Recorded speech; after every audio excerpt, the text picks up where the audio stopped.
বড় বড় প্ল্যাটফর্মে অবশ্যই আমি আমার দেশের কাপড়ই পরবো, আমি আমার দেশের সংস্কৃতিকেই তুলে ধরবো, এটাই খুব স্বাভাবিক। তো এবার তার জন্য আমি বেছেও নিয়েছিলাম বেনারসিকে, কারণ আমি মনে করি যে বেনারসি হলো আমাদের সবচেয়ে এক্সক্লুসিভ একটি বিষয়। যে জামদানি আসলে আমরা অনেক পরি এবং জামদানি আসলে আমরা সবাই পরি, কিন্তু বেনারসিকে আমরা যাতে হারিয়ে না ফেলি।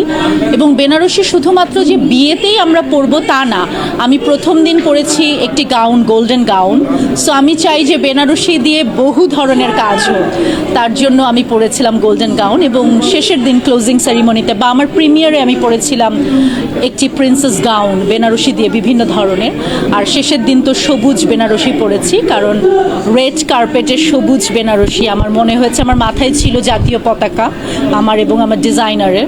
সো চেষ্টা করেছি দেশকে রিপ্রেজেন্ট করতে। করি কাককে আমি ভালোবাসি, তো আমি যে পাখিটাকে ভালোবাসি সেই পাখিটাকে নিয়ে এই ধরনের মন্তব্য আমার শুনতে ভালো লাগে না। আমি চাই কাক পাখিকে সবাই আদর করুক, সম্মান করুক, এবং কাক যাতে ডাস্টবিনের খাবার না খেতে হয়, এটা হচ্ছে আমার ইচ্ছা।